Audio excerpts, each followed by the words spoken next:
En el día de hoy lo que vamos a trabajar es el caso de la arquitectura prehistórica, fundamentalmente de la arquitectura o de las estructuras de carácter lítico. Estas estructuras se desarrollaron o se presentaron a partir de fines del Mesolítico y el Neolítico. Y al hablar de ellas nos estamos refiriendo a aquellas intervenciones del espacio con piedra.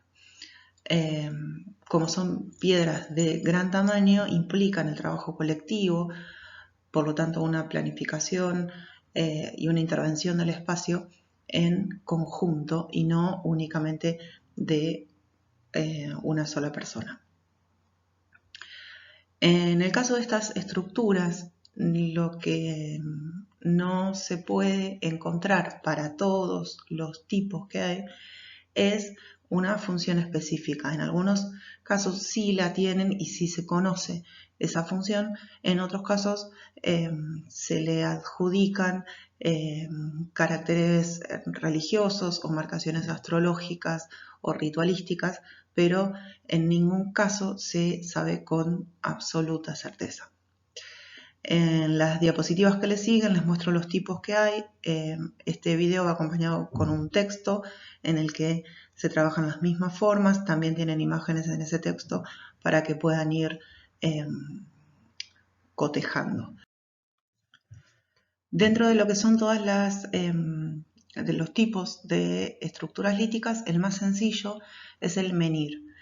Por menhir se entiende a un monolito, quiere decir que es una sola piedra de gran tamaño, que se ubican de manera vertical en el espacio. Lo que sí se sabe es que en la mayoría de los casos existe o está en la misma proporción lo que sobresale de la tierra de lo que está enterrado para sostenerlo. Piensen que estos menhires tienen entre 5 y 12 metros de altura en su aspecto vertical. Por lo tanto, se sabe o es de público conocimiento que estas piedras tuvieron que ser trabajadas o manipuladas por mucha cantidad de gente, sobre todo porque son piedras que no son comunes dentro del ámbito en el que se encuentran, por lo tanto implica que tuvo que haber indefectiblemente un traslado hacia ese lugar. Y por otro lado, ese emplazamiento vertical y con una parte enterrada que proporcionalmente es igual a la que sobresale, implica o indica que hubo una intervención sobre el espacio y que no es una piedra que está puesta ahí por la naturaleza. En las dos imágenes que tienen ahí tienen dos ejemplos de menhires.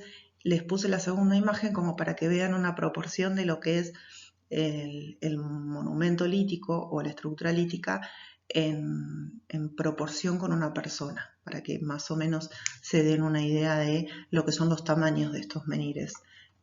Son realmente gigantescos y requiere un trabajo mancomunado para poder llevarlo a esa locación.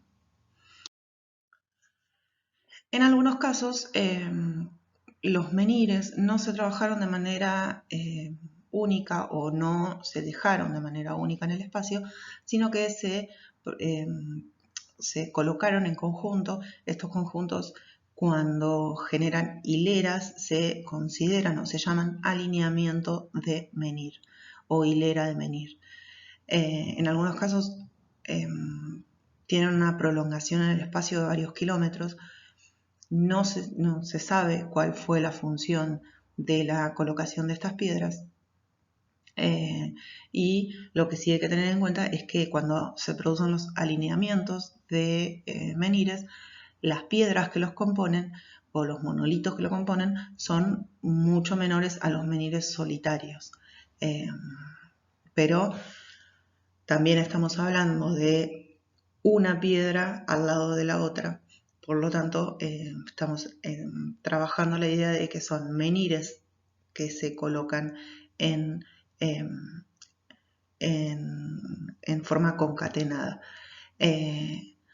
Vuelvo a decirles, no se ha podido encontrar la función específica para estos alineamientos, pero siempre que hay una intervención en el espacio se le puede atribuir o se le debe atribuir una función, por más que nosotros hoy, por el paso del tiempo y por el no registro de escrito ni la supervivencia del registro oral, no le podamos encontrar una función certera.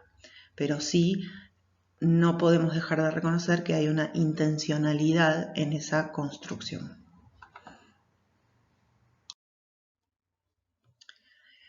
A medida que van pasando las diapos, lo que vamos encontrando son complejizaciones de esas estructuras líticas. En este caso lo que tenemos es un cromlech, y el cromlech se compone de varias estructuras líticas. Por lo general son menhires dispuestos en círculo, semicírculo o elipse, y forman una estructura que en la generalidad se asocia con un carácter religioso o ritualístico. Generalmente se plantea una entrada que en sí con las piedras no se marca, sino que se marca sobre el suelo, y eso es descubierto por fotografías satelitales y en el relevamiento de las marcas sobre todo. Si hablamos solamente del trabajo de la piedra, lo que nos vamos a encontrar son estructuras que están compuestas por henge. Los henge son dos piedras o dos monolitos verticales y un monolito horizontal que une a esos dos verticales, como si fuera el marco de una puerta, para que se den una idea. Eso es un henge solo. Cuando esos henge se reproducen de manera circular o elíptica, componen un cromlech. En este caso, las imágenes que ustedes tienen es Stonehenge, que es en Inglaterra, es uno de los cromlech más conocidos que existen, y tuvo su estructura circular rodeando todo el espacio, y dentro de esos círculos hay una herradura. Esa herradura tiene la parte abierta orientada hacia el naciente, que es por donde sale el sol. Por lo tanto, a esta estructura en particular se la asocia o se la asociaría con rituales de tipo astrológico o astronómico también, y por lo tanto tiene un carácter religioso o se lo asocia con un carácter religioso. Vuelvo a lo mismo que les decía anteriormente, al no tener un registro ni escrito ni oral que nos permita conocer la funcionalidad específica, son conjeturas que se hacen en base a la observación de lo que sucede alrededor de este tipo de estructuras o de este tipo de arquitecturas. Y la última tipología que aparece dentro de las estructuras líticas de la prehistoria son los dolmen. De los dolmen sí se tiene con certeza la funcionalidad, o se conoce la funcionalidad, y es una estructura que se produjo con fines de enterramiento o de inhumación. Esto quiere decir que estaban construidas para contener a los muertos. De esta tipología se sabe que eran en principio para enterramientos colectivos, pero de carácter familiar, si podemos llamarlo de alguna manera. Son enterramientos colectivos de poca cantidad. A medida que se van agrandando las sociedades o los grupos que viven en estos entornos, se va agrandando la función, digamos, se va agrandando la tipología. Por eso hay varios tipos diferentes de dolmen. Para caracterizarlo de manera muy sencilla, cuando nosotros vemos la tipología del dolmen, son varias piedras de tamaño grande, como si fueran lajas, pero muy grandes, puestas de manera vertical, formando una especie de recinto. Y sobre esas piedras verticales, otra de tamaño horizontal. Se generaría como una especie de cueva, pero sobre la tierra. Lo que sucede con estos dolmen es que por necesidades de preservación y por necesidades de contención van a tener que ir complejizándolos o agrandándolos de alguna manera. Por eso hay varios tipos de dólmenes. Esos tipos son, el más sencillo se considera o se llama dolmen sencillo, que es el que tiene todas las piedras o todas las lajas sobre la tierra y nosotros las podemos ver a gran distancia. En este tipo de dolmen lo que vemos son, por lo general, 3 piedras que están dispuestas de manera vertical con su techo o su tapa correspondiente. La característica que tiene este dolmen es que uno de sus lados está abierto.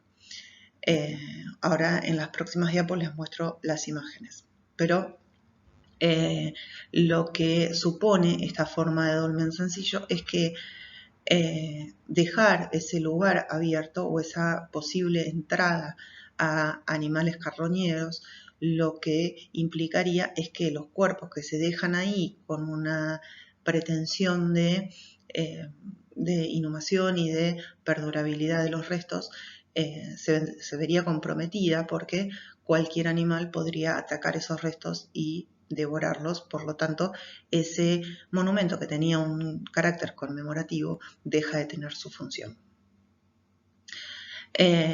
Y es por eso que en algunos casos lo que vamos a encontrar es la segunda tipología de dolmen, que es el dolmen bajo túmulo. En este caso lo que vamos a tener es la misma estructura de piedra, pero recubierta o cubierta por un montículo de tierra, y lo único que se deja al descubierto es la entrada. Entonces eso lo que hace es evitar que se propaguen los olores de los cuerpos y que los animales no se acerquen. De todas maneras, también el dolmen bajo túmulo puede tener una piedra que se puede mover para evitar que se profanen esos cuerpos. La tercera tipología es el sepulcro de corredor, que lo que vamos a tener en este caso es un dolmen mucho más complejo, porque lo que se genera es una especie de galería, y al final de esa galería se construye una cámara con distintas formas. Una cámara, me refiero a una habitación que puede tener forma circular, poligonal o cuadrada, y en la que se depositan en definitiva los cuerpos. Entonces lo que vamos a tener es una especie de galería que finaliza en una habitación, y en esa habitación tenemos los enterramientos. Y el otro de los tipos de sepulcro más complejos es el sepulcro de galería. Lo que vamos a tener en este tipo de sepulcros es que la cámara y el corredor están juntos, no hay una separación. Por lo tanto, en el sepulcro de galería lo único que tenemos es un espacio longitudinal en el que se depositan los cuerpos. En el sepulcro de corredor tenemos una galería que desemboca en una habitación con los fines de enterramiento. En ambos casos, tanto en el sepulcro de corredor como en el de galería, por lo general lo que se hace es taparlos con un montículo de tierra también. Entonces también estaríamos con sepulcros bajo túmulo. En las próximas diapos se ven los ejemplos.